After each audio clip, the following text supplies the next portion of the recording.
All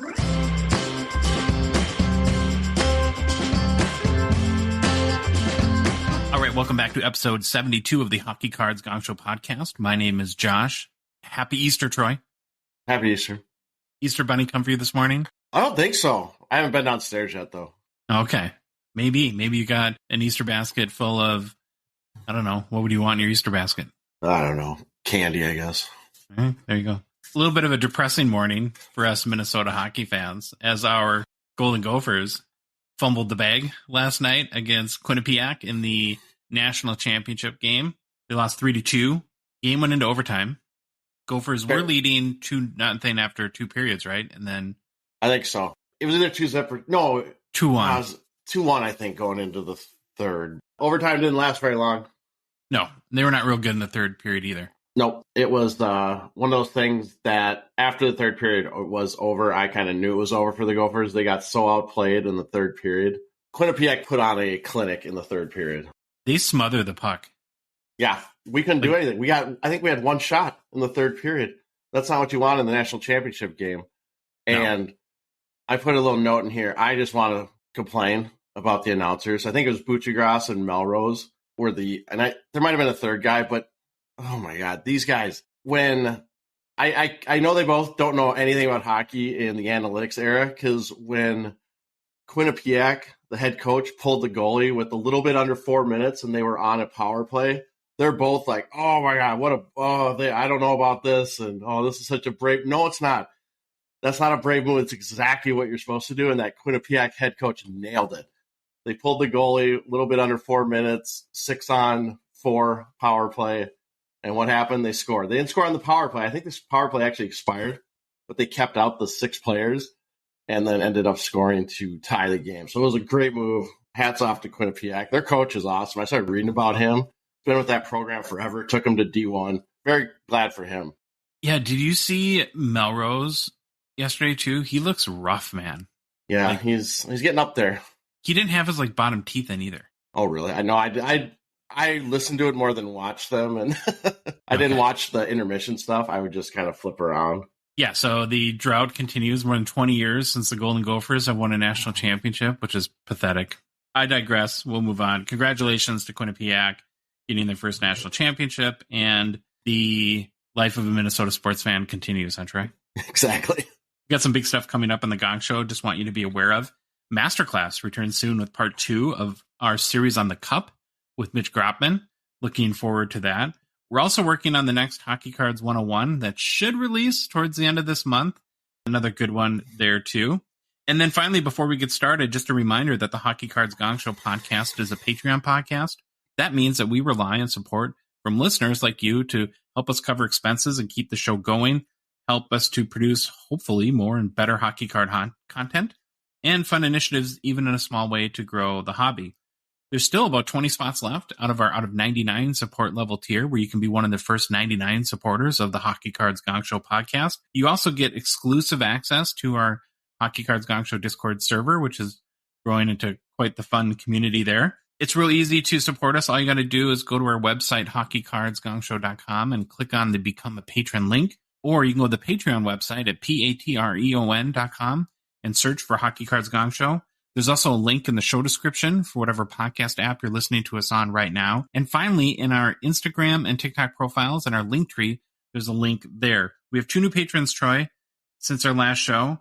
Flips Cards and Zach S. Thank you guys from the bottom of our hearts for supporting our show. The other thing we wanted to mention real quickly is there are a number of people that have supported that have not yet joined Discord. And we know sometimes the invitation link can be a little wonky, let's call it.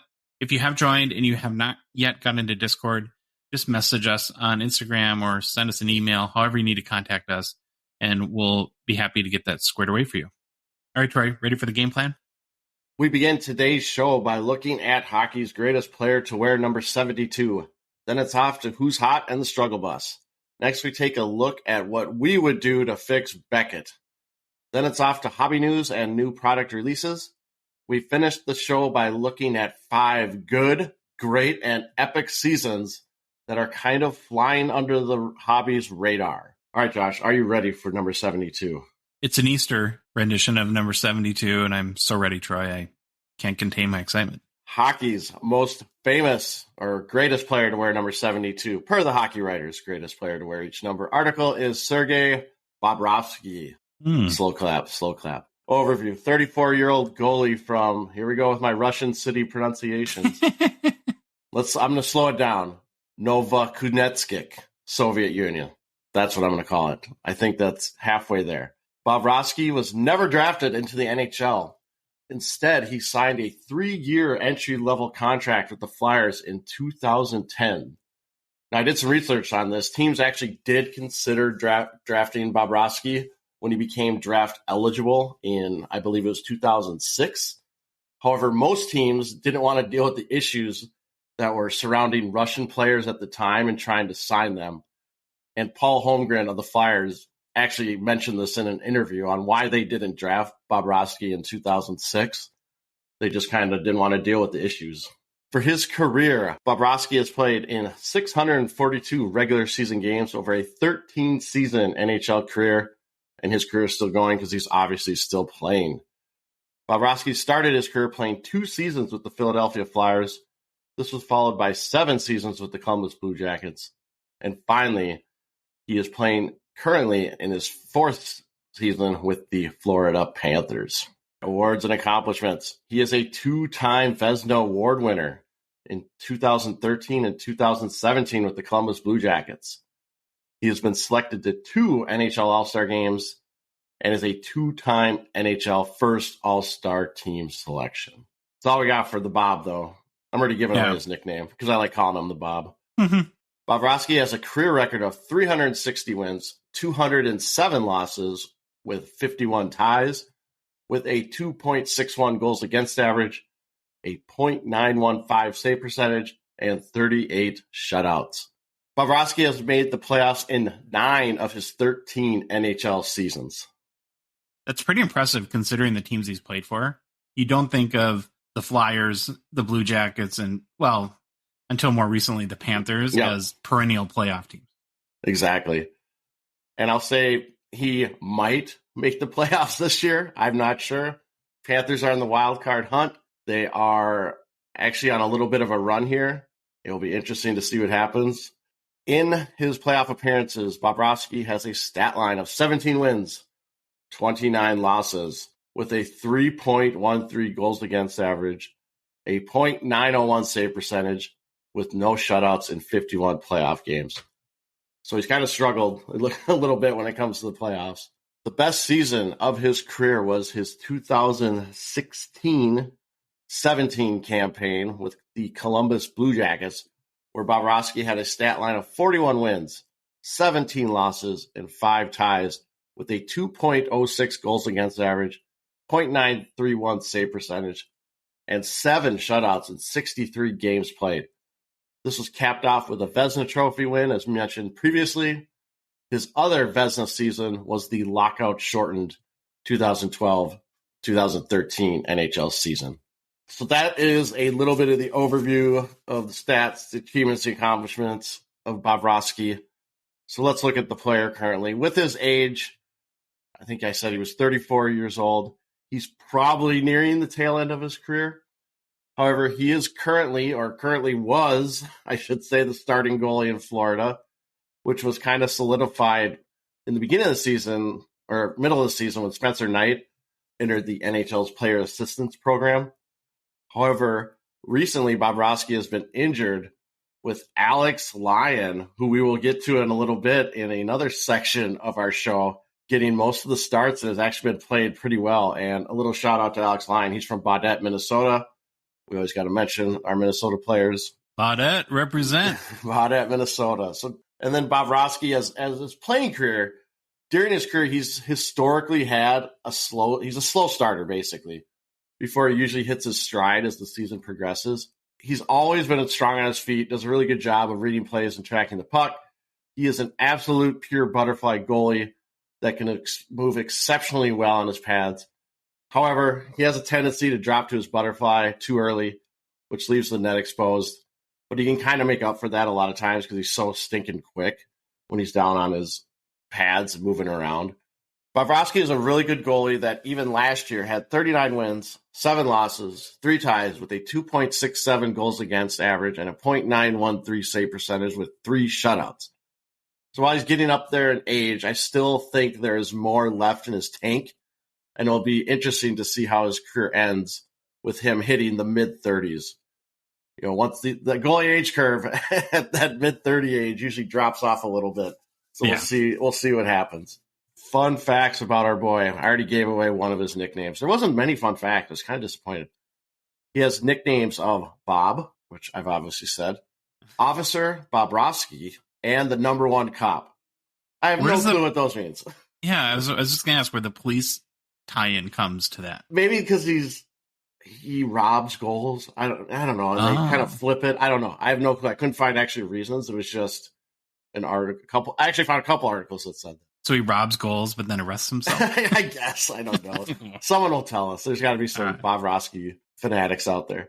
And then the other fun fact, and this is kind of, you probably could have figured this out if you thought about it long enough. Bobrovsky is the Columbus Blue Jackets career leader in wins, goals against average, save percentage, and shutouts.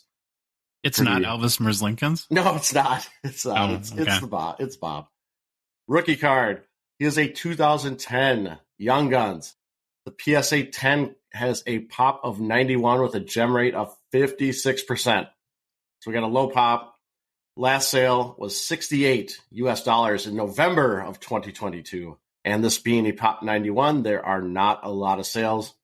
Looking back, the all-time high sale I could find was $200 US on January 28th, 2022. All right, Sergei Bobrovsky, number 72. On to 73 in next episode. But it's time for us, Troy, to move on to Who's Hot in the Struggle Bus. It is Monday, of course. And we got to start with a guy we just had on, but hey, he's led the league in points in the last 2 weeks. So we're going back to the well with Ryan Nugent-Hopkins, who has 4 goals, 10 assists for 14 points in his last 7 games played. Okay, so just for fun, Troy, here's the top 5 NHL point scorers in the last 2 weeks. You have Nugent-Hopkins at 14 points. Then Mikko Rantanen, 13. Draisaitl, 12. J-Rob, 12. And McDavid, 12. So 3 of the 5 top point producers in the last 2 weeks play for the Edmonton Oilers. Must be rough, huh? Must be rough, and I don't know that team. They can score so many goals, but they can just give up so many goals, too. Yeah, fair point. So the Edmonton trio has been insane. Combined now on the season, they have 378 points between the 3 of them. I would take that. Wow. For the season, Nugent-Hopkins now has 37 goals, 66 assists for 103 points. He is playing on the top line with Connor McDavid, and having him as your center probably helps you produce some points, and he's also getting some first power play unit action too. The Oilers do lead the league in power play goals this year, Troy, with 84. Ottawa is second with 69. We said this before, at 29, I think Nugent-Hopkins is probably a little bit past his hobby investing age or stage, whatever you want to term it. But it is nice to see a guy who hadn't exactly lived up to the hype have a great year. He is a 2011 Young Gun. We don't talk about 2011 Young Guns very often. I just realized that when I was writing it down. It's like, oh, wow. And his PSA 10 pop is only 230. That has a 65% gem rate. It last sold for $205 on March 29. It has been climbing pretty hard. It's up 93% in the past month. Wow. In case you're wondering, too, just an indication of what Beckett used to be as far as a grading powerhouse in the hobby.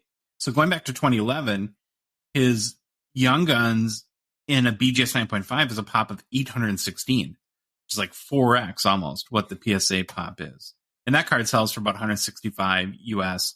It's up about 6% in the past 3 months. Okay, you've alluded to him. The next guy in Who's Hot is one of we've come to love with our sort of Troy, I don't know what you call him, picks, because out of nowhere guys, but this guy definitely deserves it. This was a fun one, and I kind of was thinking about this. This is probably the first time we have mentioned a player in the greatest player to wear a number segment that actually wasn't the player we were talking about, and then that player that we mentioned ended up being on the Who's Hot list. So I thought that was kind of interesting and funny and maybe dumb, but to me, it was funny. We have on the Who's Hot list, Alex Lyon. Kind of mentioned it before, goalie for the Florida Panthers. And Alex Lyon has definitely earned his spot on the Who's Hot list. With the injury to Bobrovsky, Alex Lyon got a string of starts for the Panthers. And over the past 2 weeks, Lyon has a record of 6 wins, 0 losses, 0 ties, with a 1.5 goals against average, a .956 save percentage, and 1 shutout. That's a good stat line. That's incredible. And he has definitely helped the Panthers make a run for the wild card spot. On the season, Alex Lyon has a record of 9 wins, 3 losses, 1 tie, with a 2.88 goals against average, a .916 save percentage, and 1 shutout. So let's get into this, Josh. What do you do if you are Florida? Do you ride Lyon's hot streak? Or if right now Bobrovsky is listed as day-to-day, do you ride Lyon's hot streak? Or do you put the Bob back in when he's completely healthy? Well, let's take a chapter out of the Wild's playbook from last year where they deferred to Fleury in the playoffs because of his stature in the league. And did it work out so well for us? No. I'm firmly in the ride the hot goalie camp. Where are you at on that? I think I probably am too. I did reach out to one of our Discord users, Beard Boss, who's a big Florida Panthers fan. And I kind of asked him what he would do. And I just noticed he had a response where he said, Bobrovsky, I think, is still not 100% healthy.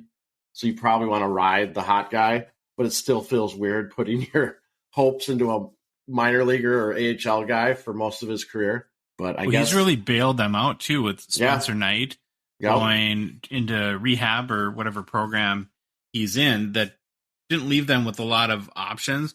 We're going to talk about Devin Levi too in a little bit, but I was reading something the other day where Levi was a Panthers selection. Then they traded him to the Buffalo Sabres because they had Spencer Knight and they were kind of considering him the goalie of the future. And you see how one couple dominoes fall in the wrong way and you can get in kind of trouble at the goalie position. So yeah, Lyon definitely has come in and helped save the day at a very critical time for the team.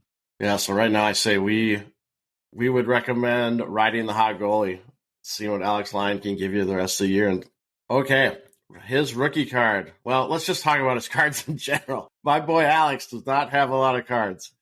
In fact, he has no PSA graded cards or BGS graded cards. In fact, TCDB, Trading Card Database, only lists 17 total cards for him. Most of them are AHL cards. So looking at the list, I guess his NHL rookie card would be his 2017-18 Upper Deck Compendium card. However, this was an EPAC only product. All the base cards are going to be digital. But obviously with EPAC, you could combine base cards to make some parallels. And I believe you could combine 10 base to get a blue parallel and then combine 10 blue parallels to get a gold parallel. So the blue and the gold would be physical cards of Alex Lyon. So you can have those as his actual physical rookie card. And then I think he also had the printing plates in that 2017-18 Upper Deck Compendium product. I've never even heard of that set, and I looked it up. It's pretty interesting. It's got like 900 cards in the base set. On April 6, 2023, the blue parallel of his 2017-18 Upper Deck Compendium card sold for $7.81. Before that, before that, there weren't any sales of Alex Lyon cards on eBay since January of 2023. So with him getting some starts, people have started to, I don't know if they're prospecting or what, but they're starting to make some moves on him. And there's been, 7 or 8 sales in the last couple of days. Do you know why at age 30 it's taken him this long to get a decent run? I didn't do any in-depth or deep dive research on him or anything. I can't imagine he's the long-term solution. This is probably just a flash in the pan, kind of fun, maybe playoff moment for a guy like Alex Lyon. Mm-hmm. Okay, we're going to stick with the Panthers, Troy. And we got to go with Matthew Tkachuk, who is, of course, 25-year-old Panthers forward. Some might call it a tall order to follow up on a 104-point season that he had last year with Calgary, but he did. And with 2 games left, he's at 40 goals, 68 assists for 108 points in 77 games played. That's 0.52 goals per game and 1.4 points per game on the year. It's also the second consecutive season, of course, where he's surpassed 40 goals as he had 42 last year. You mentioned this already, but Florida's in a dogfight for the playoffs. They're currently in the first wild card spot in the Eastern Conference with 91 points. The Isles, who occupy the second spot, also have 91, so Florida must have some sort of tiebreaker. And nipping at the heels of both the Isles and the Panthers are the Penguins, who have 90 points. So it looks like 2 of the 3 are going to get in, and one of them is going to be left out. As we've just talked about, Panthers are riding a hot goalie, which is helpful at this time of year when your tendy is standing on his head. Did you see the game a few days ago, Troy, between Florida and Ottawa, whereas the Tkachuk brothers and Florida ended up eliminating Ottawa from the playoffs, but the game was just a total gong show? Oh, yeah, the whole gong show. I did read a little bit about all the penalties and stuff, and I saw the video of the Tkachuk brothers kind of talking at center ice, and people were wondering what they were talking about. There's 10 ejections and 166 penalty minutes in the game. Tkachuk is a 2016 Young Gun. His PSA 10 popped $6.99 with a 63% gem rate. Last sold for $162 on April 7th. It's up 59% in the past 3 months, I guess, which is nice to see. I kind of admit, though, Troy, I'm a little hobby mystified by the lack of chase for Matthew Tkachuk. Kind of both brothers, but we'll stick to Matthew for a moment. So he's 25 years old. He's had back-to-back 40-goal, 100-point seasons. He's brash, tough, plays a physical style of game, is a chirper out there, not just on the ice, but in the media. He's not afraid to speak his mind. He kind of seems like one of these guys who you either love him or hate him. Could be a little bit of a villain in the NHL. And $160 for his Young Guns PSA 10 just seems crazy to me. And I'm really starting to wonder if like Florida is not the Bermuda Triangle of the hockey hobby. Like anyone that goes there just disappears from relevancy. It could be true. I would not argue that point, that Florida is just where people go to disappear. Okay, struggle bus is pulled up. This is like the preschool struggle bus because we got a couple of young guys on it today. Yeah. I guess I'll start with had to put Quentin Byfield on the struggle bus here right at the end of the season. There was a lot of talk and hope leading into this year that this was going to be his breakout campaign. If you recall, he was the number 2 overall pick in the 2020 NHL draft. He's very skilled, huge, right, with a 6'5", 225-pound frame. Pretty much from the get-go, he's been, I would call, disappointing? The narrative has been that his development was stunted by all the disruptions from him getting drafted and coming into the league right in the throes of COVID, which I think anyone can buy, right? That was a very unique time and circumstance and a lot of stuff that athletes really had to deal with. But now that life has normalized, and especially this year, mostly thought that this was going to be the year he clicked, and it just hasn't happened. So through 51 games in the NHL, he has 3 goals, Troy, and 19 assists for 22 points.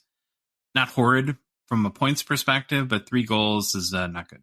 It also includes a 1 point in his last 9 games played, which was an assist this past Saturday.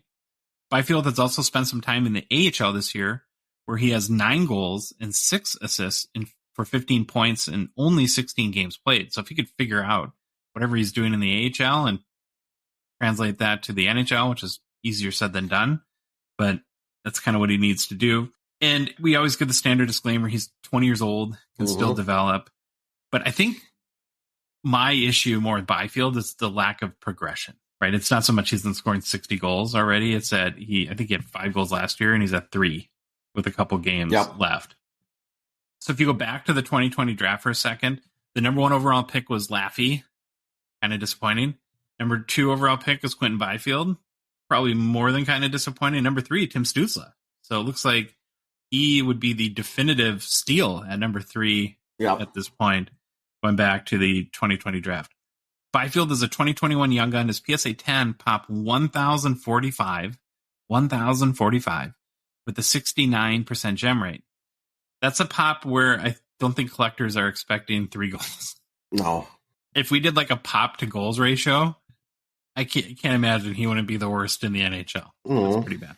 Anyways, it last sold for $60, which is down about 3% in the past month. Maybe next year, Quentin Byfield. Got another pup on the struggle bus this week, huh, Troy? We do. We got another 20-year-old. So we have Struggle Bus was pulled up, picked up Byfield, but it's also picked up our boy Mason McTavish.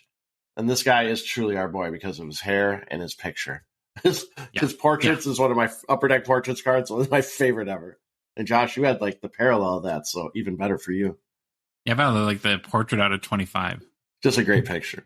So we've actually talked about McTavish quite a bit, I think, on our show, just from previews, deep dives. I don't know if he's been on a Struggle Bus or a Who's Hot before, but we've talked about him a lot. So there was a lot of hype coming into this season.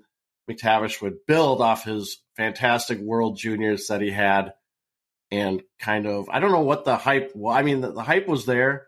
It's not like he hasn't done well, but I don't know if there was like people wanted 30 goals out of him or what they were thinking, but there's definitely a lot of hype around him. So let's look at what has earned McTavish a spot on the Struggle Bus. Over his past 10 games, he has 0 goals, 1 assist for 1 measly point, while having anywhere between 14 to 17 minutes of playing time a night. So that is definitely Struggle Bus worthy. Now, standard disclaimer, like Josh just mentioned, McTavish is still young. He's 20 years old. This is his first full NHL season. I would say he has not been a disappointment. He's put up good numbers this season. He's got 16 goals, 26 assists for 42 points, which puts him third in NHL rookie scoring, and he's played in 78 games. At times during the first half of the season, he has centered Anaheim's top line, but is now settled into centering their second line. And just to be honest, Anaheim is pretty bad. I don't think anyone will argue with that. They're not the greatest. But like I said, I do see this as a decent start to his career, and it's hopefully something he builds off of and continues to increase his point production in his following seasons. They're kind of a mess. Yeah. They're more than kind of a mess. And I don't know, I've been thinking it's like, what's better for a young player? Maybe it's just situational and it depends on the player, but you can go to a better team and have lots of mentorship around you and maybe better people on your line to help you be set up for more success. But then the flip side of that too is maybe a young guy in a bad team gets more opportunity too. Yeah. It just hasn't worked out for both McTavish or Zegras this year to the level I think anyone hoped. And so if I was an Anaheim fan or somehow involved in the organization, I think that would be my biggest area of concern right now. Definitely. All right, McTavish, 2021 Young Guns. PSA 10 has a pop of 1,061, so we're up there with the Quentin Byfield. Gem rate of 58%. Currently goes anywhere between $70 to $120 US. It is down considerably from the beginning of the season where it traded around the mid $200 range and even touched $300 at some point. Now, Josh, I've come up with a new award. Do you want to hear my award? Yeah, I do. Maybe I was thinking about some names, and I called it the Gongshow Troy Overpaid Kirill Kaprizov Award for highest paid price for a PSA 10 Young Guns. So that's a mouthful, but it is a mouthful, but I looked it up, and here's Mason McTavish in Terapeak. There was a $600 US sale on September 4th of 2022. It shows his paid. It's, who knows? It's so out. You know, the next highest is like, I want to say 380 or something. So it might not have happened, but it was in Terapeak, so I thought it was funny when I just saw that as a $600 sale, and I'm like, oh, that looks familiar. It sounds like me. So I came up with that goes back to our Gongshow rules, though, right? Because you think, okay, let's do the timeline on this. McTavish was Series 2, which came out in June, right? Yep.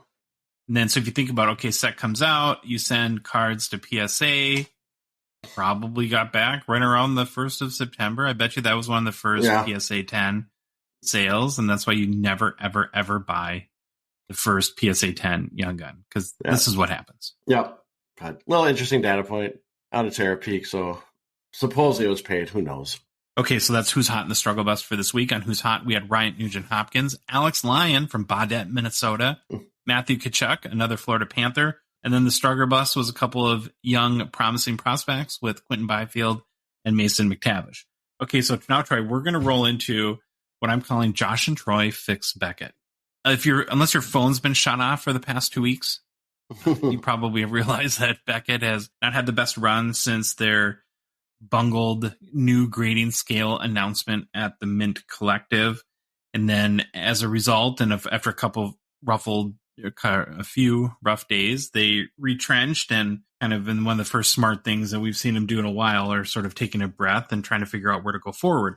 So while just about everyone in the world is piling on Beckett, and we've definitely done our fair share of that, I thought, let's be part of the solution, Troy, and just not part of the problem. Unless you and I come up with our recommendations to fix Beckett. All right. So the way we're going to go here is I'll sort of lay out what I would do if I was made president of Beckett for 6 months or something like that. And then you can chime in where you agree, disagree, or add anything that I might have forgot. So here's my plan to fix Beckett. Number one, Troy, we're going to stop reacting. We're going to slow down. At this point, acting quickly to respond to market share loss or whatever his competitors are doing is having the opposite effect that we would like it to have. Let's just run our business as it is and take 30 to 60 days to create a comprehensive 1, 3, and 5 year strategy. Let's make it a top priority. We'll involve everyone at the executive and management level and say, other than making sure that we operate business and take care of our customers, this is the one thing that we're going to focus on. And a key component of this strategy, the one thing I would add, because it's hard, when you're not in the throes of it and not on the inside and can have a full understanding of how their business is operating, is I think that the strategy must include a good amount of feedback from the hobby. You know what the first rule of sales is, Troy? Customer's always right. It's find out what people want and do that. That's what I think Beckett needs to do, is find out what the hobby wants for them and just do it. And I think that they have a good chance to be successful. Step one is to stop reacting, slow down. You agree with that? I agree with that. I did see that they sent out a note where they're going to do a survey or get a bunch of feedback from people in the hobby. So I think they're kind of going down this trajectory. I like let's take a step back, slow down, stop reacting, create your plan. But part of this too, I gotta believe they put thought into these ideas. Stop walking stuff back the second someone says they don't like it. It seems that's the reaction part, right? It seems like they can't stick to their guns. They're just so skittish and gun shy. Anyone says anything wrong, it's like, oh my God, what's going on? Now I know, I get it. It was most of the hobby was saying stuff was wrong. But yeah, they need to obviously stop reacting, slow down, do your plan. I like it.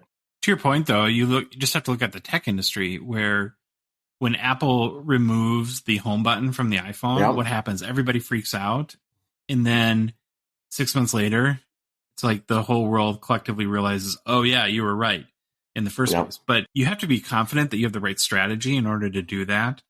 And I'm sure that they walked it back instantly because they weren't confident that they had done maybe their homework or that they had the best plan in place. Okay, so the next part of my plan, I think that you'll definitely agree with this, Troy. And I think this is an area where you can instantly have a competitive advantage over everybody else. Develop a simple pricing model that's easy to understand and that you are confident that you can stick with for a while, like 6 months at least. This goes back to your kind of flip-flopping thing and don't walk things back all the time. They've been doing that with pricing too. So right now they have 7 pricing options. Why? In what world is that simple to understand or good or effective? Show me a study that says, hey, we should have 7 different options to have a card graded. That it's dumb. It is just, and all the grading card companies do it, so you can't just bash Beckett for this.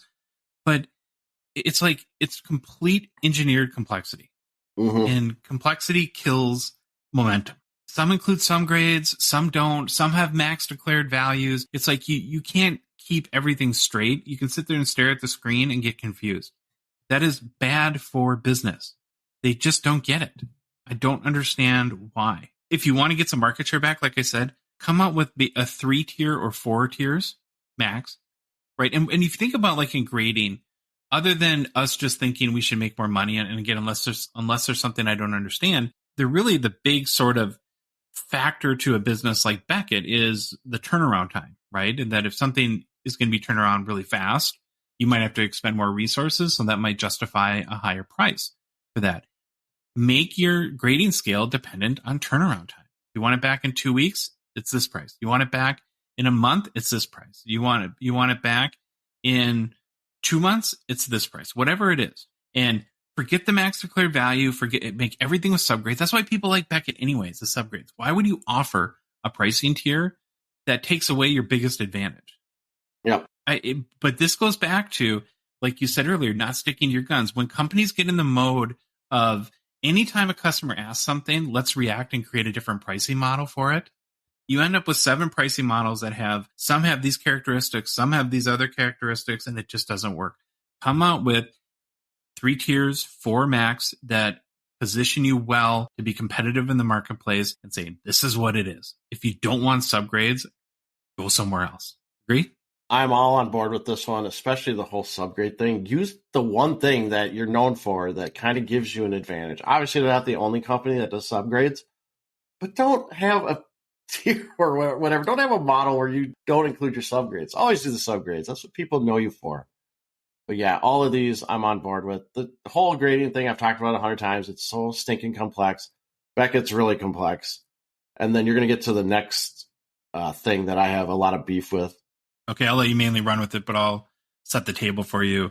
I think they need to modernize their business. And I haven't done like a thorough tech analysis of Beckett, but what I can tell you is just from being on their website a lot, make your website super simple, make it fast, make it dummy proof, right? Where spend a lot of time on user interface design, user experience design, so that if somebody wants to submit a card for you, it feels like a breeze. Yep.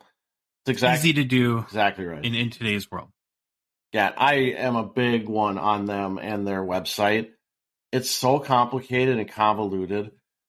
And right now I just wrote a note down where it says it's like the whole analogy of it's a lipstick on a pig.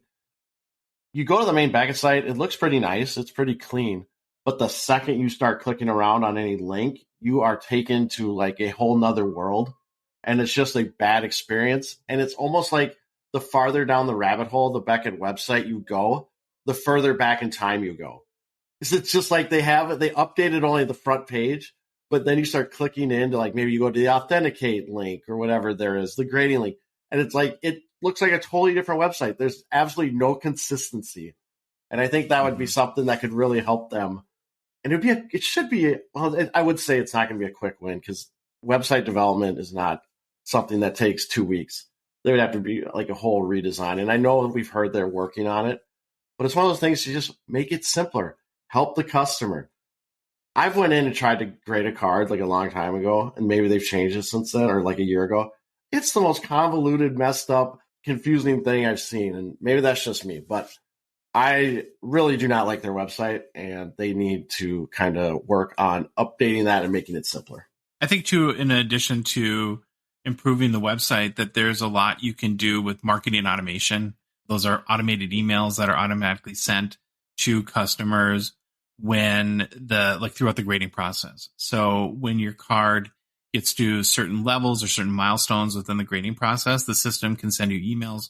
What that does is it keeps me as a collector really invested, number one, in the process. I know exactly where my card is, and it gives me comfort that it's going through the process and that it should get back to me on time or when it's supposed to. Kind of leads me into my next thing too. I think this is another area where there's a huge competitive advantage and opportunity, Troy, and that's in dedicating yourself to customer service. If you come out on this plan and say, we are going to be the best grading company at serving our customers, so we're going to respond with human beings to right away to every issue.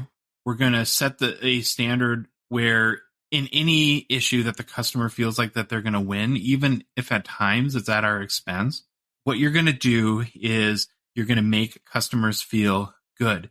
One of the interesting things when you study like branding and stuff like that and customer loyalty is that in many cases, the strongest customer loyalty opportunity is when things go wrong. Because we as human beings, we don't expect everything to be perfect. What we expect in the companies that we work with is that they will take care of us and they will go above and beyond to resolve any issues that we have and do it with a sense of urgency that communicates to us that they care, that we've had a negative situation. It's so easy to do, and it makes such a huge difference. Way too many companies, and not just Beckett included, Troy, are so blind to it. And so I think that if you put a little bit more resources in your customer service team, you did some scorecarding and goals around it, and really gave them a clear objective that we are going to jump on any issue somebody has.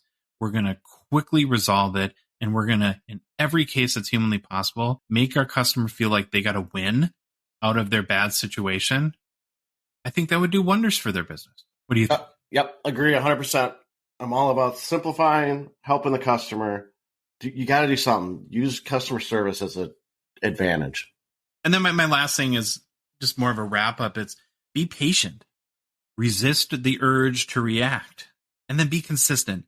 If they can come out with a good plan and then be patient, give the plan time to work, you're not going to change the mind of everyone in the hobby overnight. A lot of damage has been done. There's no instant remedy for it at this point. But through patience and consistency, I think that they have an opportunity, because people, you see like card porn, right, doing posts about what can we do to help Beckett. And what's funny about that is customers feel almost an obligation to help them. Yeah. Right? It's like, what company in the world has customers that want them and are actively thinking of ways for them to be more successful? It's usually much more of a dog eat dog world, right? It's like, well, I'm loyal to you as long as you give me what I need and make me feel good as a customer when I give you my business. So it's just, they do have such loyal fans and they do have such a great place in the hobby. I just hope that they can kind of get their act together and do the work and invest the time in fixing this. Do you have any sort of closing thoughts or other ideas that you would throw out there, Troy? Well, I was just trying to write stuff down. And again, I think a lot of this is just they're shooting themselves in the foot. But so I had the update the website. I think they need to reevaluate who their current leadership is and who is making these decisions. Because this has been the national, they had the issue with the redesigned slab that they walked back. Now you got this thing with the grading scale. It's like, you have to get this right. I think you're on almost the 3 strikes and you're out kind of thing. If the next big announcement from them, or after they take in all this feedback and come up with a new strategy and they announce it and then it's not accepted very well, or I don't know. I don't know what they need to do, but maybe reevaluate who's making these decisions. I'm not advocating for people to lose their jobs, but maybe there's something that can be done there. And then, I don't know what you think about this, but do they really need to get rid of the 9.5s? Is that something that they should do? I think and listen, I'm not a grader. I really have no dog in this fight. I'm not a Beckett slabber, but to me, I almost would get rid of all the halves. I would just use whole numbers: 1, 2, 3, 4, 5, 6, 7, 8, 9, 10. Get rid of 9.5s. Again, don't ask me to figure out or to explain what they were trying to do with what their new grading scale is, but maybe the 9.5s go away. But that's, again, something for them to figure out. I think you're right that, perceptively, we talked about this last week. The way our minds work, we don't view 9.5 as much value as 10. Yeah. They're the last holdout at 9.5 versus everyone else has moved to 10. So I just think you adjust the grading scale up. Then, though, you do have a little bit of issue where you'd have a BGS 10 Gem Mint, and then a BGS 10 Pristine, and then a BGS 10 Black Label. What I would do is I would move the Gem Mint to 10 and then adjust the subgrade tables up as well. I would create a gold label for BGS 10 Pristine, right? So that is 3 10s and 9.5 or whatever the new scale would be for Pristine. And then for the Black Label, I would keep that black, right? Because then you have the BGS 10 Gem Mint competes with the PSA 10. The BGS 10 Pristine Gold competes with the SGC 10 Gold. And the BGS 10 Black Label is still, it's like the Black Amex card, right? It's still on its own. And, so I don't know, maybe it's 2 9.5s and 3 9.5s and a 10 is a Gold Label Pristine.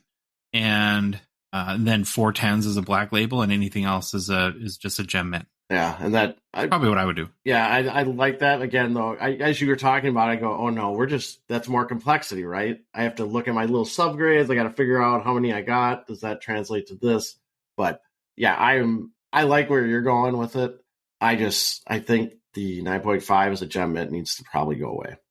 So those are our ideas. Again, we're just trying to not just pile on and trash Beckett, but give at least some input as to what we would do. And I'm not sure if anyone from Beckett listens or not, but hopefully they do take the advice of many people and come back and make a good plan that they're willing to your point, to stick with and to commit to over the, maybe a 1 year and 3 year plan sort of time frame. Okay, we need to make a quick PWCC mention, Troy. PWCC is a Gong Show partner and sponsor, and we want to thank them for helping to make our show possible. The April premiere auction is live, and there's 9 hockey cards in this month's auction. A couple of the highlights of the hockey cards in the premiere auction are a very, very nice 2015 The Cup Connor McDavid Exquisite Collection RPA out of 97. It's a 3-color, I think 5-break patch, wow. And it's a PSA 10. This one could go for big money. There's a couple 2015 The Cup McDavid True RPAs out of 99 too. There's a just your average 1985 OPG Mario Lemieux PSA 10. Ooh. Must be one of your copies, right? That you put up. Yeah, one of mine. Mine are about half. No, mine are probably less than that. Mine are probably like PSA 3s. Oh, and then how about a 2020 The Cup McDavid Black Foil NHL Shield Auto 101? Ooh. Just that. Great cards there. Be sure you go check out the premiere auction at pwccmarketplace.com. And the weekly auction has some nice cards in it too. Currently, about 260 cards in the weekly. On Thursday's show, like we always do, we'll pick out some of our favorite vintage and modern cards in the current PWCC Weekly. In advance, though, again, be sure to go to PWCC Marketplace to place your early bids on those. We have a ton of hobby news. This could be the most hobby news. My first thought was this is the most hobby news we've ever had. Yeah, so we're going to get right to it. Okay, on the injury round up front, Troy, your guy, Cale Makar, is out again, this time with the lower body injury. He is with the team currently, but I haven't seen necessarily a timetable for a return. I think officially he's listed as day-to-day. Not a great sign as we're on the doorstep of the playoffs here. Yeah, this is probably coupled with him just being really sad because that there was no games on Friday. Did you see his tweet? Where he tweeted out that he's sad that there was no NHL games on Friday. Oh, we think alike. Yeah, we'll get to that in a minute. But that is interesting. I know I did not see that. Okay, so really the biggest injury issue or news is Makar. Connor McDavid got to 150 points. The 26-year-old phenom reached the illustrious 150-point milestone Saturday in a 6-1 win over the San Jose Sharks. San Jose, as other people call them. McDavid had 2 goals and an assist, giving him 64 goals, 87 assists for 151 points in 80 games played. Troy, that's 0.8 goals per game and 1.89 points per game. Holy smokes. McDavid is the 6th player in NHL history to get 150 points in a season. You have Gretzky, Lemieux, Phil Esposito, Steve Yzerman, and Bernie Nichols are the others. It's the 15th most points ever in an NHL season. Phil Esposito is 1 spot ahead at 14 with 152 points, so good chance he'll get ahead of that. And then Yzerman is, I think, at 13th with 155 points, which he got in 1988, 1989. Gretzky, of course, owns the single-season points record at 215 in 1985-86. That seems almost inconceivable at this point, doesn't it? Yeah, that was a different era, though. The 2015 Connor McDavid Young Guns popped 2,487, last sold for $3,101 US on April 5th. It's down 10% in the past 2 weeks, because that makes sense. I think it's just normal. There's kind of a normal fluctuation to that card. Like trends around that 3,000 to 3,500 range. Yes. Okay, your guy Devin Levi tried. I love it. All right, we got Devin Levi in hobby news. So this is a guy, if you've listened to our show for a while, that he's been on our radar a lot. We've talked about him. We've done some deep dives when we've looked at goalie prospects to watch. His name is always on the list. So Levi made his NHL debut on March 31st with a 3-2 win versus the New York Rangers. So far this year, Levi has played in 4 games. So he was playing college hockey with Northeastern, got done with the season, signed with Buffalo. He's played 4 games. He has a 3-1 record with a 3.17 goals against average, a .904 save percentage. while not stellar numbers, 3 wins in your first 4 games is pretty good. And at the end of the day, the only number that matters for a goalie is if they get wins. You could be 10-0 and have a 6 goals against average. I don't care. You're winning all your games. I'm going to keep you. Pretty exciting. I think Buffalo is pretty excited. I'll get to that in a little bit. But in addition, so he started his NHL career, and then on Friday, he was named the Mike Richter Award winner for the most outstanding goalie in Division I collegiate hockey for the season that he had with Northeastern. This makes him the first ever 2-time winner of the award, which is pretty cool. So let's get to the Buffalo. I kind of started going through the Buffalo beat writers and looking at the newspapers online to see what they're saying. And it just seems like they needed this. They needed this injection of this goalie. There seems to be a lot of excitement in Buffalo around him. And I think one of the things people appreciated, and I kind of appreciated too, he did have a terrible game against Detroit. He gave up 6 goals. And a couple of them were not good. So they were basically interviewing him after the game, and he was so relaxed. He's just like, yep, sometimes the puck goes in. I'll do my best next time. I just want to move on and get to the next game. Very well composed, and I think a lot of people have kind of gravitated to that. He's not a panicker. You read these previews of him. He's very deliberate. He is a hard worker. He's meditative, which we'll get to in a sec.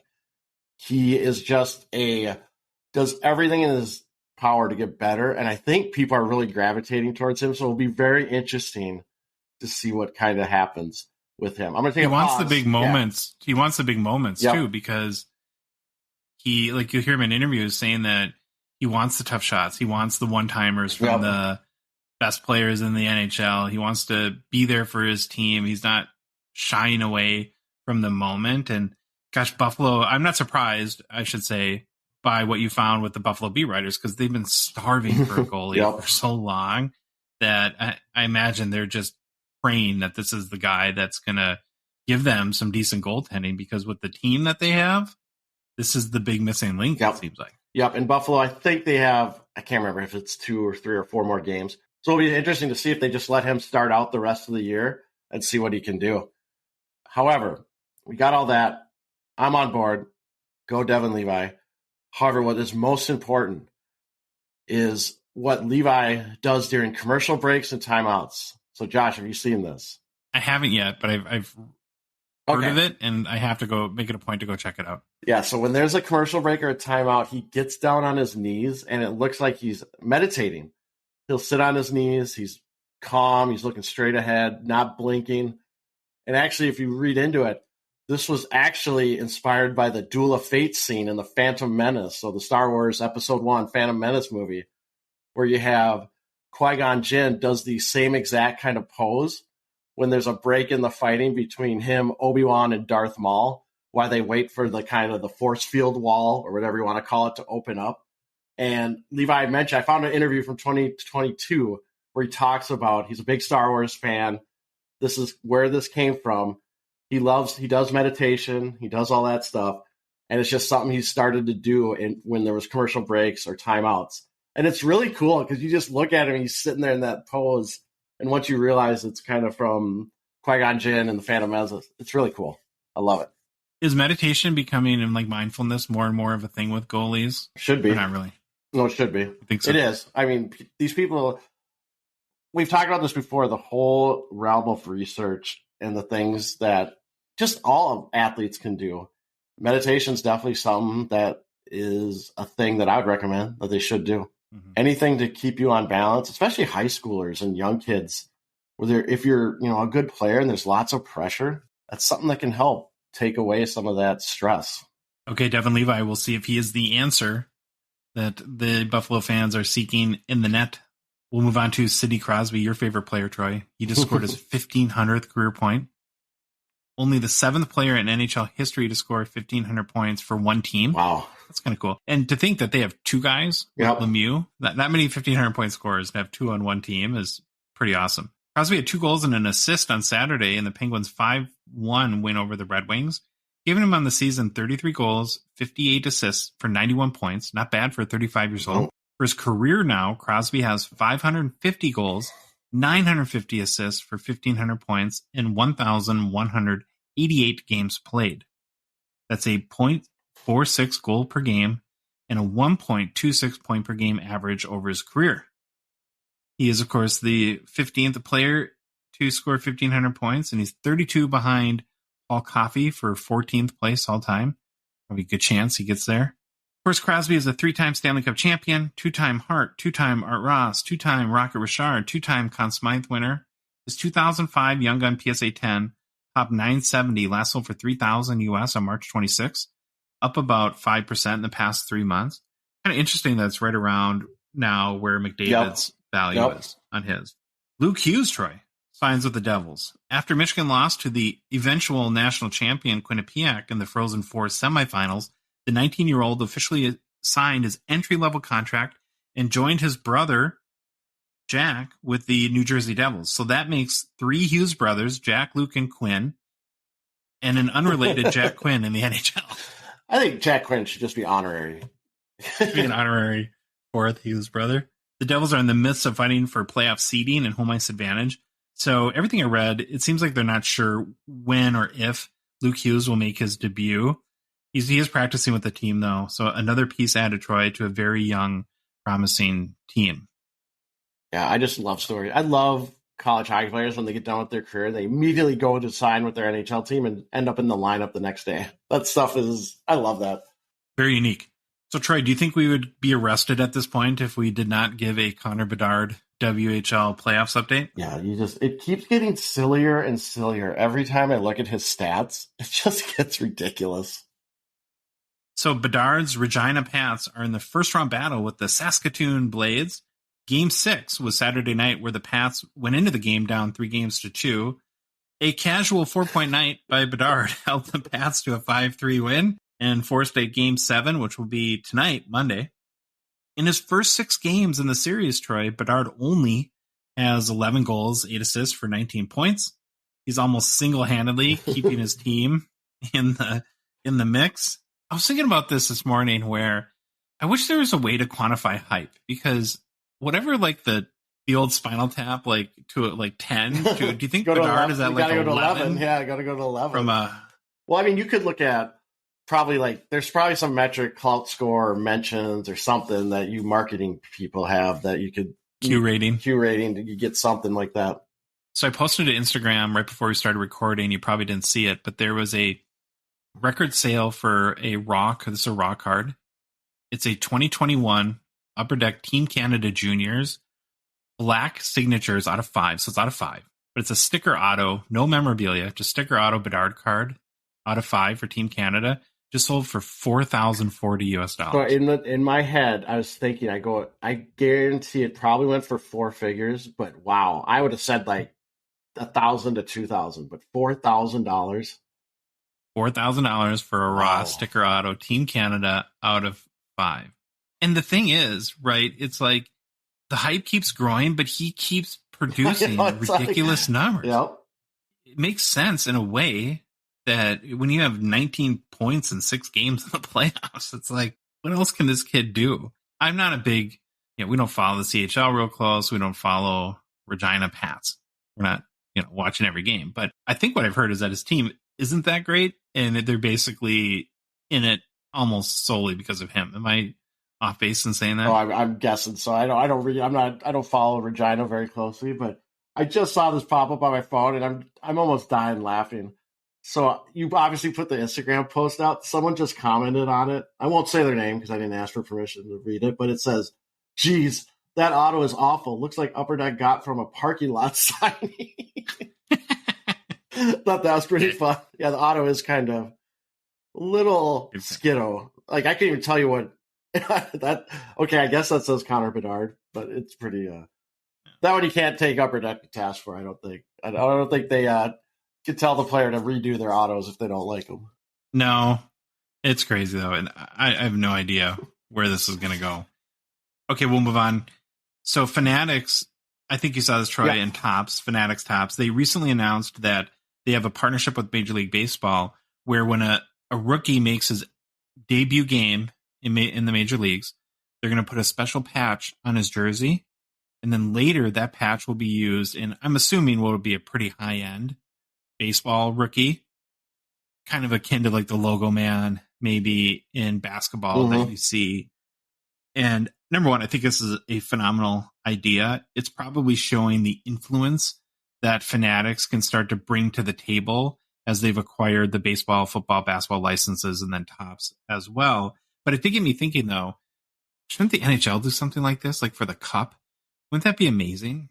That'd be great. I think, too, huge advantage that the NHL has, sorry, I'll let you go in a second, is that with having 3 periods, right, you could, because I was thinking, it's like, well, if they want to use a patch, what if the team wants the jersey or the Hall of Fame wants the jersey from the first game or the player? There's 3 periods. So you could have the kid wear 3 different jerseys that game, do a deal with Upper Deck, give one to Hockey Cards, and in the Cup, wouldn't that be like the biggest rookie? Oh, that'd be sweet. I don't know if I'd like 3 jerseys, but maybe that's maybe a way to do it. But I'm more. Why didn't no one ever think of this before? It's just that this was the crazy thing to me is like this seems like such a novel idea. It's like it's amazing this wasn't thought of before. And I would be cool. So if you have the card, right, you have the patch, you put it on the card, and then if they had a great game, you could put something on the back, like debut patch from when he scored 3 goals or something. There's a lot of interesting stuff you could do with this.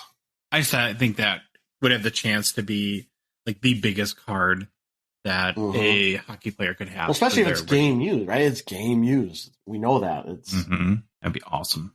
Okay, so both Cale Makar and me were a little cheesed on Friday night with their games. And it's not the first time. We've talked about this before. It's happened this year. I don't get it. Maybe, though, it did have something to do with that on Saturday, for the first time in NHL history, largely because of recent expansion, there were 16 games in one day for the first time. So it was a big NHL binge-watching day yesterday. I guess what they call it, the busiest day in NHL history. I think it's great. I think it's cool. It's a little weird that they coincided with the national championship game in hockey. That's my beef. But maybe have all the Canadian teams play each other, or have all the Canada games, because I'm assuming people up in Canada do not care about the NCAA championship game unless they have their favorite team has a player or a prospect on the team. I struggle because I don't know if they even care that the NCAA championship game was on the same night as they decided to play every NHL team. But it didn't affect the ratings I shouldn't say the ratings, the attendance for the national championship game. It was sold out in Tampa, and they were talking about they need to do it in Tampa almost every other year, every 3 years, because it was such a great atmosphere.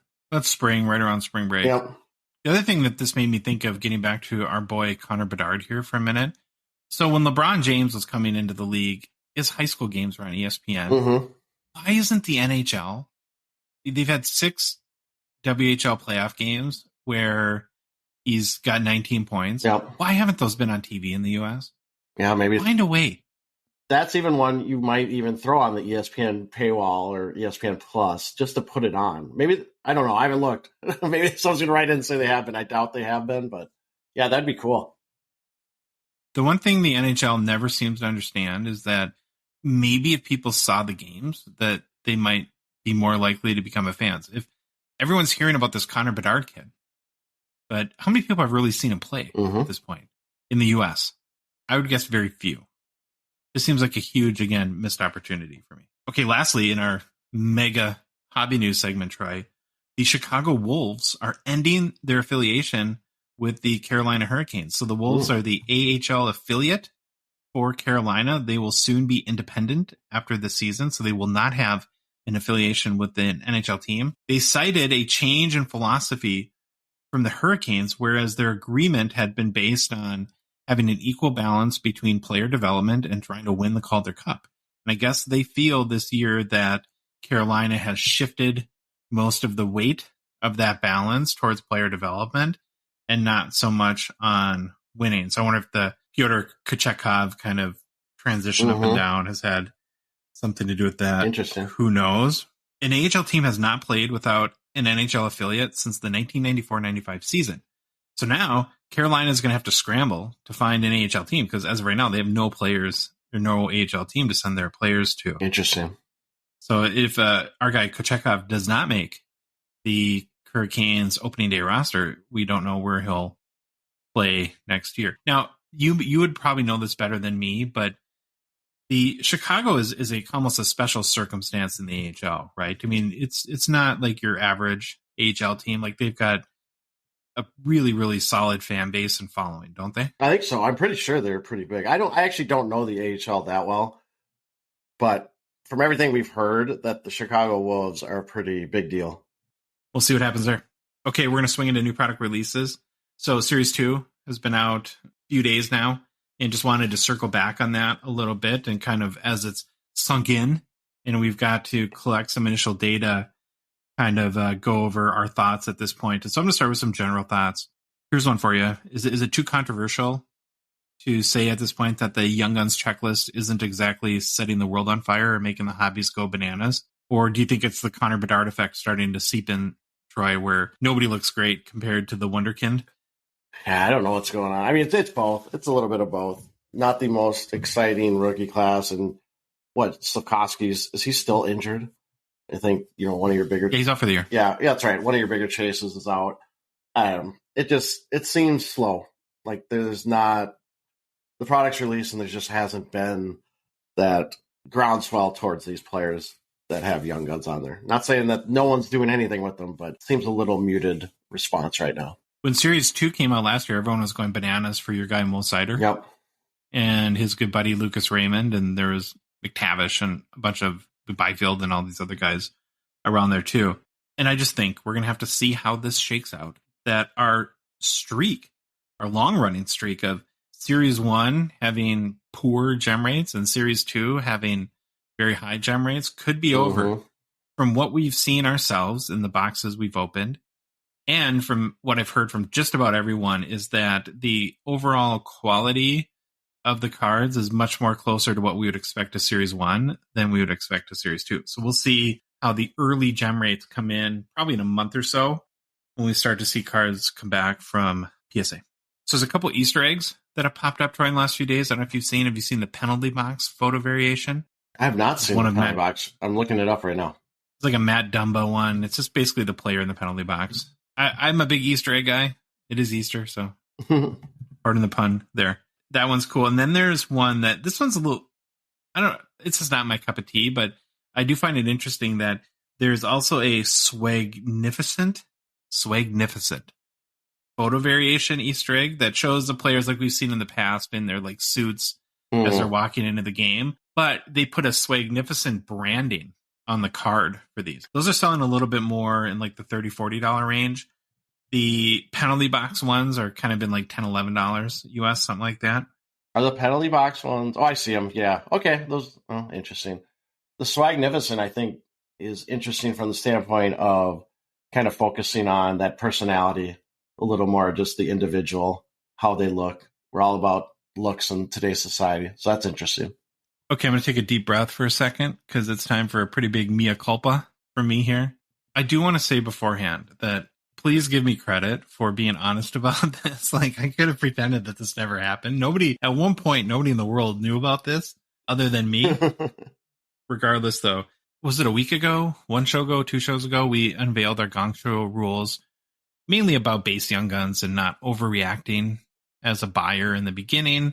Maybe as a seller, selling them right away. But one of the sort of additional points we made were about inserts and parallels, and especially new ones where it's probably most wise, well, it is most wise to be a little bit slower on the trigger on those. Like, let the market settle for a couple of days to see where they land. I hadn't mentioned this a lot, but I've been pretty excited about the highlighters inserts, Troy. Yep. I like acetate cards. I like the tinted acetate ones. And this kind of fit the bill right there. And so, I don't know, maybe noon of release day, I'm browsing on eBay and I see a Sidney Crosby, your guy, Shattuck St. Mary's alum, orange highlighter with $100 buy now. It's like the only, other than the blue, it's the only one for sale. So in my infinite geniusness, I offer 90 and it's accepted with remarkable swiftness. Couple hours later, I'm reflecting on my purchase and sort of begin to connect the dots and use the thinking part of my brain once again and realize that I'm an impulsive idiot. So there's 4 parallels to highlighters. There's the kind of the base blue, orange, pink, and green. You bought the orange, right? Blue, you bought the orange, yeah, right? Blue's the most common. Orange, the one I bought, has pack odds of 1 out of 576, followed by pink, 1 out of 1,536, and then finally green, 1 out of 4,608. So I'm onto the orange Crosby for $90, which is almost identically what the next sale was for a Jack Hughes green at 1 in 4,608. So instantly I know I'm an idiot, and I basically bought a $40 to $50 card for $90. So I've got that going for me, which is nice. I did see him in person, though, at the card show we went to yesterday, and I do like the highlighters, but it ain't worth $90. I know that. So now you have Kaprizov, and I have You're just trying to set the market higher. I just love how we go through the time, we come up with this rule, we communicate it to everyone like we know something. We put it on our website, and then literally the first person on earth to break it is me. Mea culpa over. Okay, top 5 early Young Gun sales. Number 1, Juraj Slavkovsky coming in at about $65 raw. Biggest sale, $750 for an exclusives out of 100. Ooh, that is the Canadians effect. What's that high gloss going to go for? Shane Wright, $55 raw. Biggest sale, $400 for an exclusives out of 100. So Shane Wright, that's a little surprising to me that he is number 2. Yeah. Andrei Kuzmenko, number 3 at $50 US raw for Young Guns. Biggest sale, $300 for an exclusives out of 100. Number 4, Wyatt Johnston, $30 US for a raw. He's kind of the one that I'm most excited about. Yep. Biggest sale is $220 for a clear cut. And then number 5, Arbor Jacki, $26 average US raw. Biggest sale, $55 US for a UD canvas black and white. So Slavkovsky, Wright, Kuzmenko, Johnston, Arbor Jacki, 4 or 5 days into release are your top selling Young Guns. Also have the top early insert sales. There's a population count 25 Shane Wright Troy that went for $290 US. So Upper Deck put back rookie materials, and they have patches out of 25. A Juraj Slavkovsky rookie patch out of 25 sold for $223 US, and it's a really nice patch, like multicolored patch. A fluorescence Maddie Beniers blue out of 50 is sold for $185 US. They have UD Canvas Program of Excellence, a Shane Wright black and white sold for $106 US. The highest selling highlighters is a Shesterkin green, 1 out of 4,608 packs for $105 US. Makes a $90 orange Crosby look pretty bad. There's a Day with the Cup, Steven Stamkos, raw, sold for $60 US. A Dazzlers Andrei Kuzmenko pink parallel sold for $60 US. There's colors and contours update from MVP. Kind of, if I liked any MVP cards, I like the colors and contours. A Slavkovsky out of 250 sold for $37 US. There's the new color candidates insert. There's a gold parallel that's 1 out of 739 packs. A Maddie Beniers sold for $30 US. Your favorite toy, Lunchbox Legends. A base McDavid sold for $19 US. Apparently this guy buys Series 2 like me, because there's like a gold Ovechkin sold for like $7. And then the last one is Instant Impressions, which is pretty common, but they do have the nickname photo variations. A Malkin, Evgeny Malkin with the Geno nickname, sold for about $13 US. I do like those with the nickname. Yeah. Because we're nickname guys. Yep, we are nickname guys. And I am just offended, first of all, by your list of Young Gun sales. There's no Bowie. I can't believe you skipped my boy Bowie. I just looked. His highest sale was a Young Guns exclusive for $210 US dollars. But what's the average raw, though? It's like $15. Doesn't matter. It's Bowie. Put him in there. Put him number 6. Sorry, Troy. Bowie sells for $15. Okay, that's kind of our any other observations you have on Series 2 before I move on? Nope.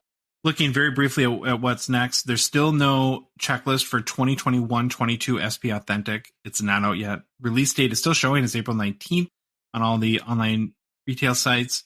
I still think it's a presumptive next release. I don't know if like the Easter Passover holiday is sort of affected when the checklist is dropped, but I would think, Troy, Monday, Tuesday, Wednesday at the latest is when we would see this drop if the 19th is going to hold. You agree with that? I hope so. I want it out. Let's go. Come on, checklist. Okay, now it's time, Troy, for one of our favorites. We're going to do our value ratings. This time it's on 2021-22 SPX. We're about 10 days now after release. Usually we wait a week or two to let it sink in, let the secondary market sales start to shake out a little bit before we give our ratings. If you've forgotten already, because products are coming out fast and furious, doesn't seem like SPX was longer than 10 days ago. It does. It's weird. SPX is a 4-card, 4-pack hobby box that sells for about 130 US. Price I found on Dave and Adams. Anyways, it was released on March 29th.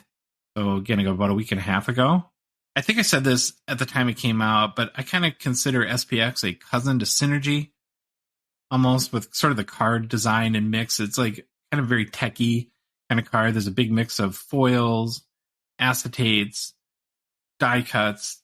The biggest difference to me is that with SPX, there's more memorabilia. So it's like a thick card version with memorabilia almost of Synergy. I'm sure Upper Deck might not love that, or other people, but that's just sort of the way that it kind of comes off to me.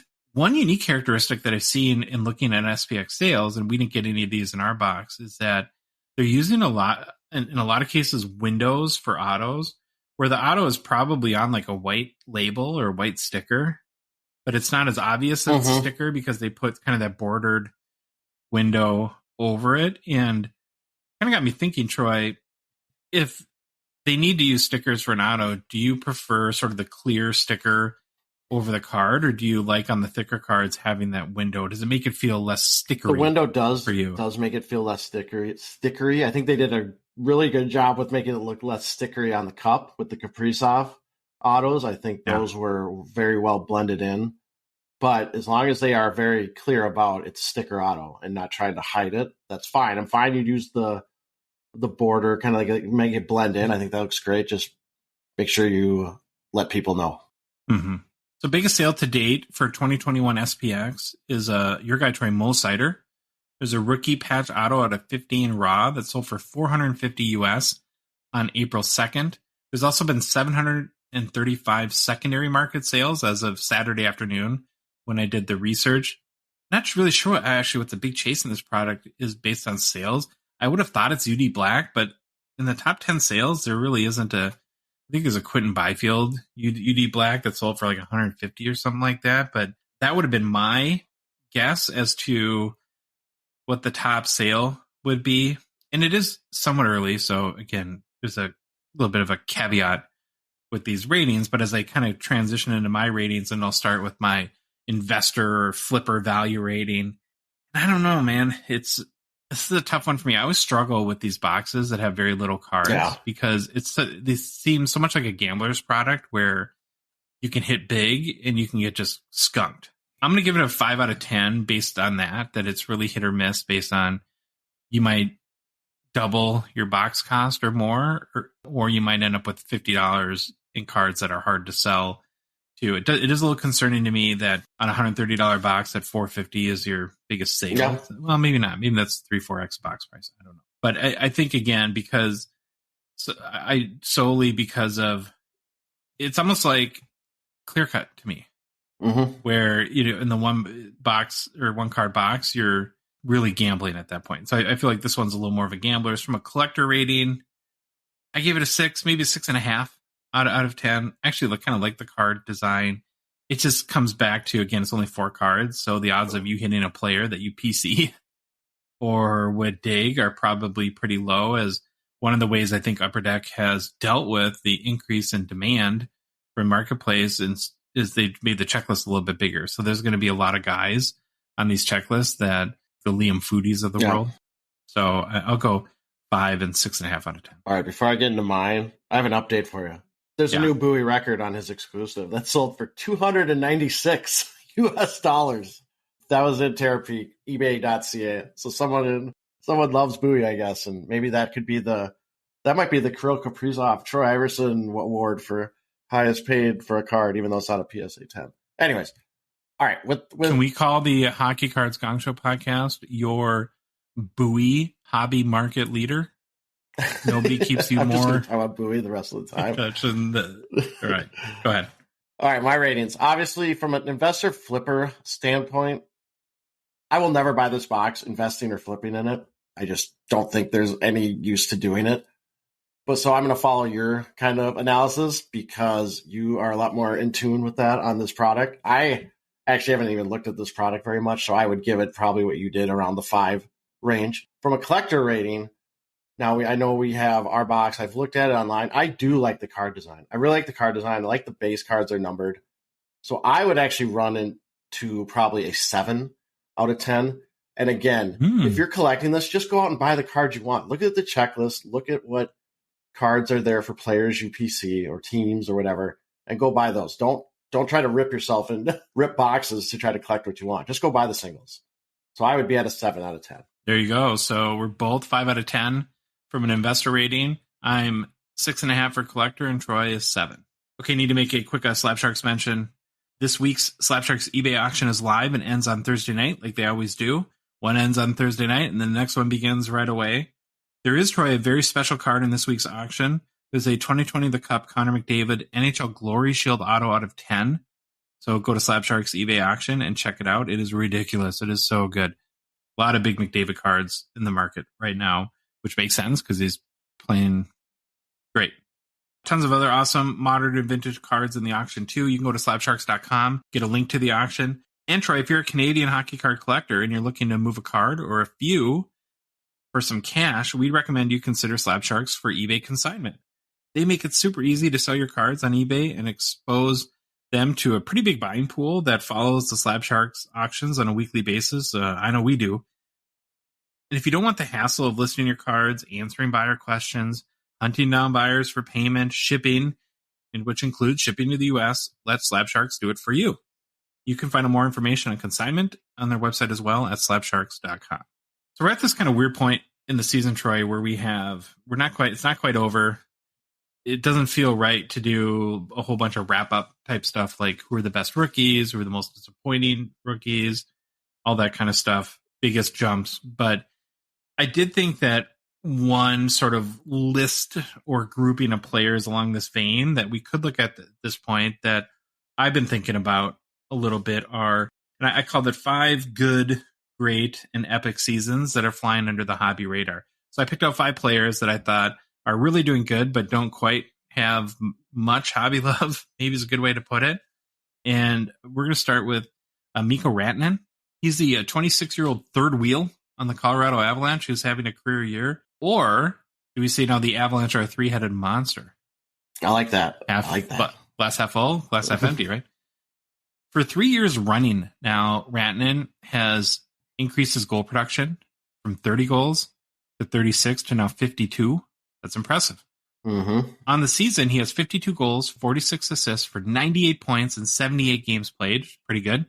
He plays right wing on Nathan McKinnon's top line, which does not hurt point production. If he can get to 100 points, both him and McKinnon would have 100 or more for the season.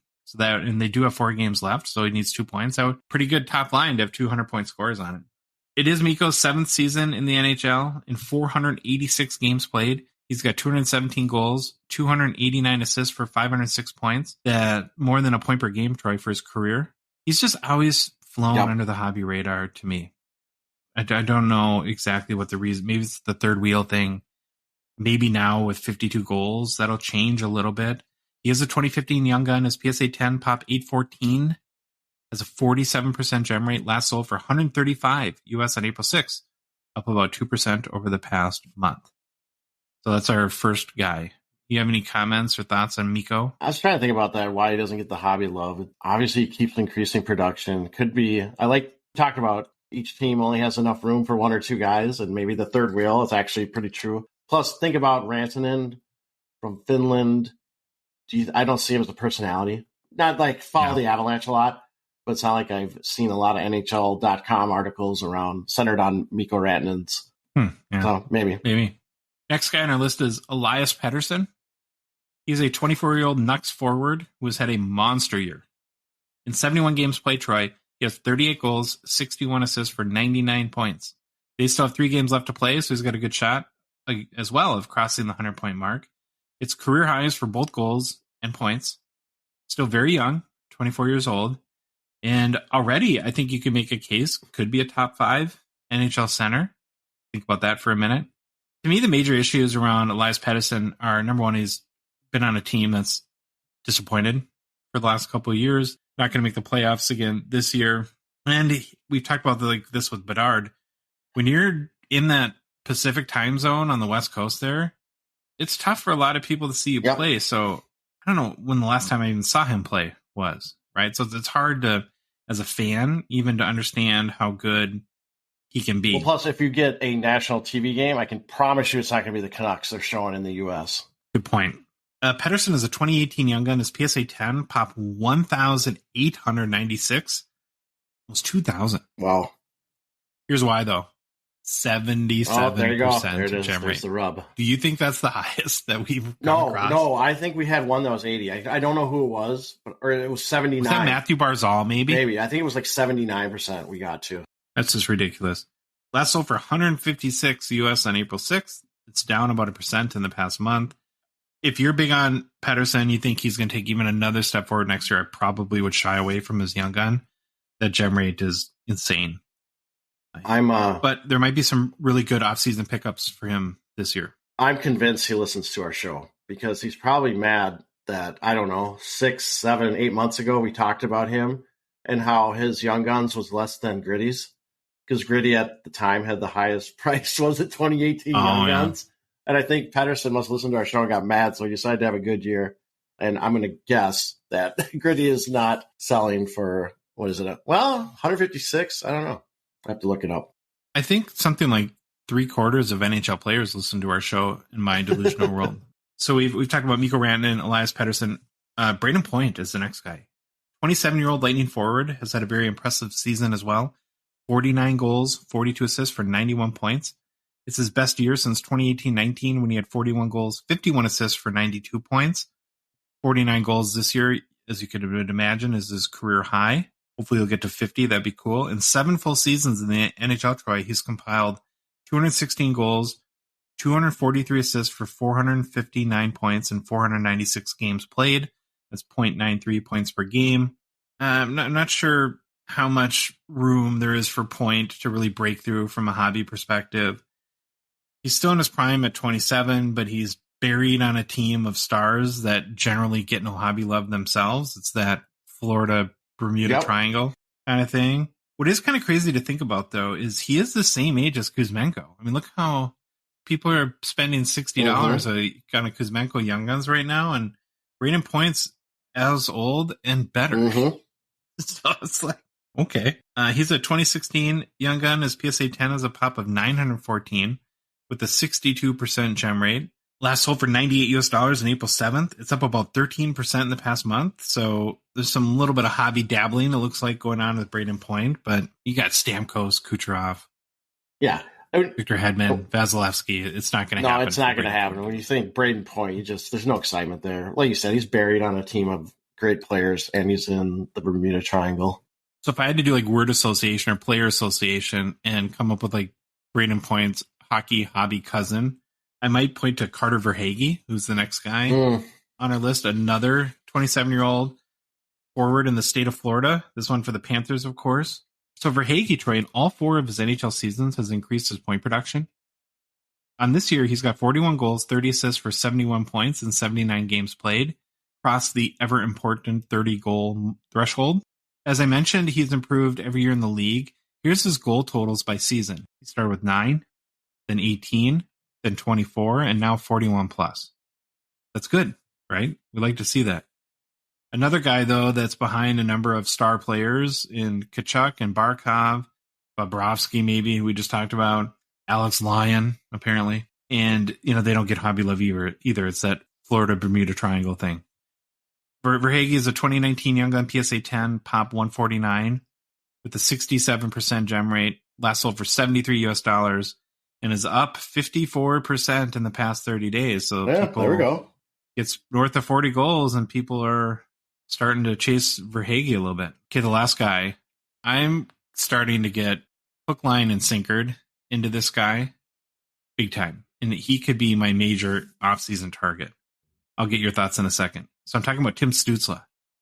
The 20-year-old Ottawa forward, Troy, is in his 3rd NHL season.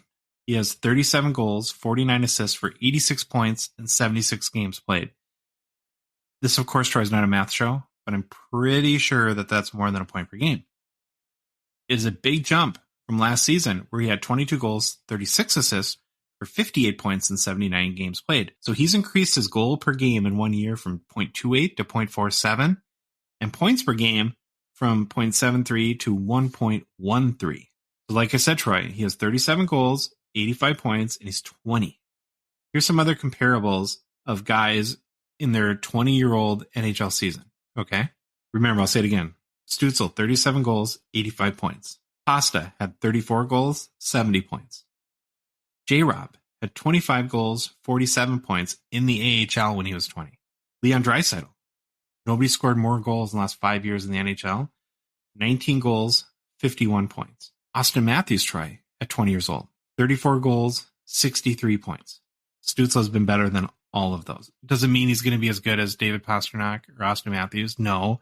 But from what you have to go off of right now, you think the hobby might be sleeping on this guy a little bit? Seems like it. Plus, he's the best guy on his team, or not by far, but I would say with his age and potential, yeah, I would say the hobby's definitely sleeping on him. He's a 2020 young gun. His PSA 10 pumped 1,706, has a 61% gem rate. Last sold for $167 US on April 6th. It's up about 5% in the past 30 days. Well, Troy, that is our show today. If you liked the episode, please leave a rating review on Apple, Spotify, or whatever podcast app you listen to us on. If you love the show, and hey, we give you Tim Stützle hints, so how could you not? And want to chat with us every day on the Hockey Cards Gongshow Discord server, please consider a $5 a month out of 99 support level here joining us on Patreon. Become a patron. The link is on our website, hockeycardsgongshow.com. There's a Become a Patron link. You can go to the Patreon website at patreon.com and search for Hockey Cards Gongshow. Or there's a link in the show description for the podcast app you're listening to us on right now. And finally, you can find the link in our link tree, which is in our Instagram and TikTok profile.